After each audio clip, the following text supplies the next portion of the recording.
అసెంబ్లీలో సీనియర్ శాసనసభ్యులు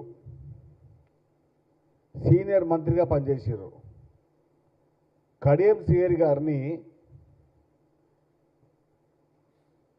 ఒక హేళన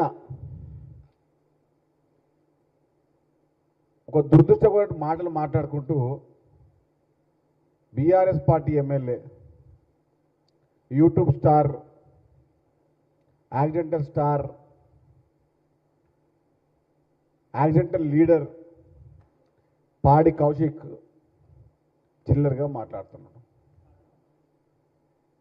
ఎన్నోసార్లు చెప్పినాం, ఇప్పుడు కూడా చెప్తా ఉన్నాం.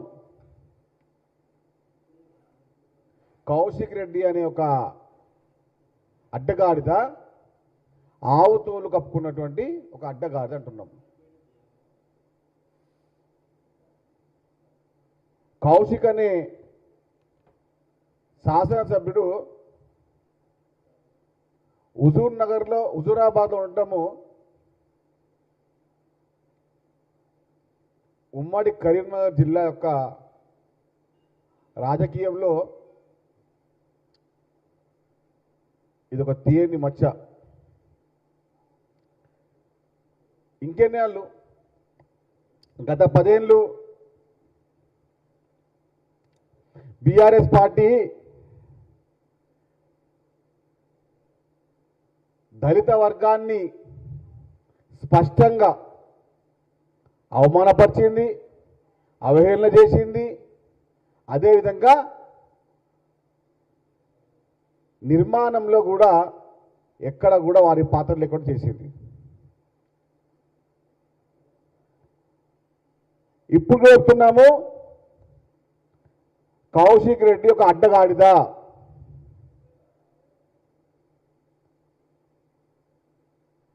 ఒక లుచ్చగాడు అంటున్నా.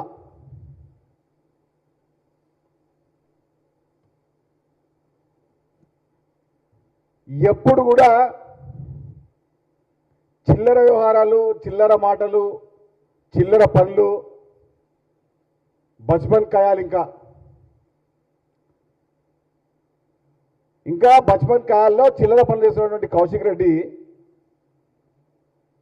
శాసన మండలి సభ్యునిగా పనిచేస్తున్నావు, ఎమ్మెల్యేగా పనిచేస్తున్నావు, కొంతమందికి అకాలు ఉందా?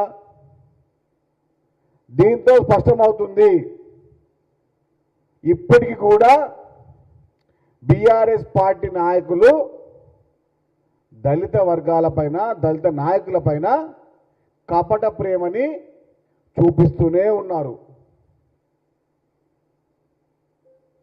ఆ పార్టీ రక్తంలోనే ఉంది, ఆ పార్టీ పుట్టుకల్లోనే ఉంది దళిత వర్గాలను అవమానపరచడం. డిప్యూటీ సీఎంగా పడిన రాజేని ఎలాంటి వ్యవహారం లేకుండా పదవిని తీసిన ఘనత అది మీది. గద్దర్ గారిని అవమానించిన ఘనత అది మీది. మీలాంటి చిల్లర పనులు, చిల్లర వ్యవహారం బీఆర్ఎస్ పార్టీ నాయకులు తప్ప ఇంకే పార్టీ నాయకులు చేయలేరు. కౌశిక్ రెడ్డిని ఎర్రగడ్డ మెంటల్ హాస్పిటల్లో చేర్చాలి.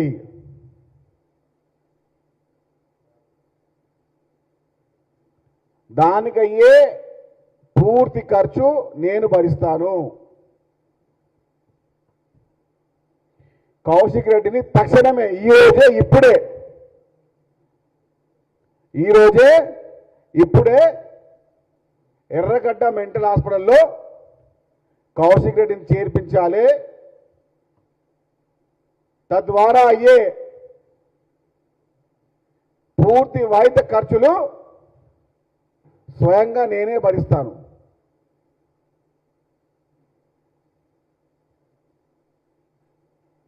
మేము ముందే చెప్పాము, బీఆర్ఎస్ అంటే స్కామ్ల పార్టీ అని, కాంగ్రెస్ అంటే స్కీమ్ల పార్టీ అని. బీఆర్ఎస్ అంటే స్కామ్ల పార్టీ అని, కాంగ్రెస్ అంటే స్కీమ్ల పార్టీ అని. కాళేశ్వరం స్కాము, ఈ car race scam, Dalit Bandhu scam, BC Bandhu scam, mission Bhagiratha scam, mission Kakatiya scam, outer ring road scam, అదేవిధంగా సిఎంఆర్ఎఫ్ కూడా స్కామే. ఇన్ని స్కామ్ల party BRS party. Congress party స్కీమ్లు, ఫ్రీ బస్సు స్కీము, రేషన్ కార్డుల పంపిణీ స్కీము, సన్న బియ్యం స్కీము, అదేవిధంగా ఆరోగ్యశ్రీ 10 లక్షల స్కీము, 200 యూనిట్ల కరెంటు స్కీము, 500 రూపాయల గ్యాస్ సిలిండర్ స్కీము, ఇన్ని స్కీములు కాంగ్రెస్ పార్టీ ప్రవేశపెడితే గత 10 ఏళ్ళు బీఆర్ఎస్ పార్టీ స్కామ్లు చేసుకుంటూ అటు గొర్రెల స్కాము, అటు చాప పిల్లల స్కాము, ముఖ్యంగా ప్రభుత్వానికి మా విన్నపం ఏంటంటే 2014 నుంచి 2023 వరకు సిఎంఆర్ఎఫ్ చీఫ్ మినిస్టర్ రిలీఫ్ ఫండ్లో పూర్తి విచారణ చేపడితే దాదాపు 60% పైగా బీఆర్ఎస్ నాయకులు అరెస్ట్ కాక తప్పదు. సీఎంఆర్ఎఫ్ కూడా పెద్ద స్కామ్ చేసినటువంటి ఘనత ఈ బీఆర్ఎస్ నాయకులు, ఈ బీఆర్ఎస్ పార్టీ ఎమ్మెల్యేలు, ఈ బీఆర్ఎస్ పార్టీ మాజీ మంత్రులే ఆ స్కామ్లో ప్రత్యక్ష పరోక్ష పాత్ర పోషించిన దుర్మార్గులు వీరు. ఇంకా వీళ్ళ నోటితో మాట్లాడతారు స్కీమ్ గురించి, స్కామ్ గురించి. బీఆర్ఎస్ అంటే బహిష్కరణ రాష్ట్ర సమితి, అదేవిధంగా బట్టేబాజ్ రాష్ట్ర సమితి. ఈ బట్టేబాజ్ మాటలు, ఈ బలితెగించు మాటలు, ఈ బక్వాస్ మాటలు బీఆర్ఎస్ పార్టీ నాయకులు తప్ప ఇంకే పార్టీ నాయకులు చేయలేరు. చిల్లర వ్యవహారాలు, చిల్లర మాటలు మాట్లాడే బీఆర్ఎస్ నాయకులారా, గత 10 ఏళ్ళు మీరు చేసిన పాపాలు అన్నీ ఇన్ని కావు. గత 10 ఏళ్ళు మీరు చేసిన పాపాలు అన్నీ ఇన్ని కావు.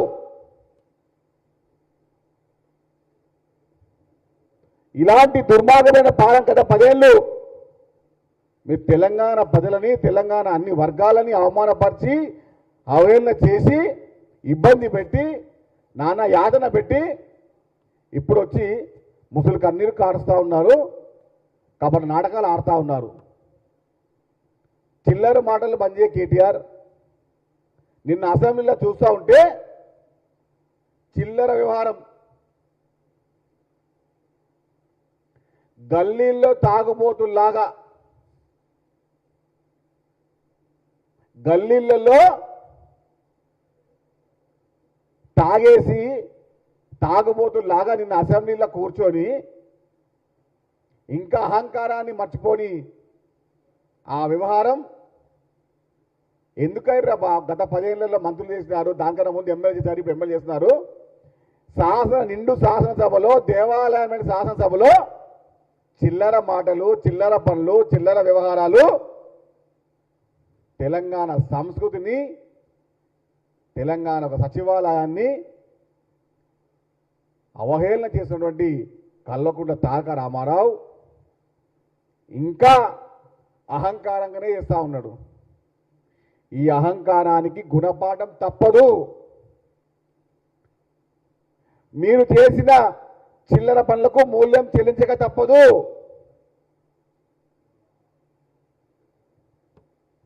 నిన్న చేసినటువంటి ఆ ఆవభావాలు, ఆ వ్యవహారము గల్లీలో తాగుబోతుల్లాగా, కచ్చాగాన్లు అంటారు హైదరాబాద్లో, పొద్దున్నే కచ్చగాన్లు తాగుంటారు అన్నమాట హైదరాబాద్ గల్లీలల్లో.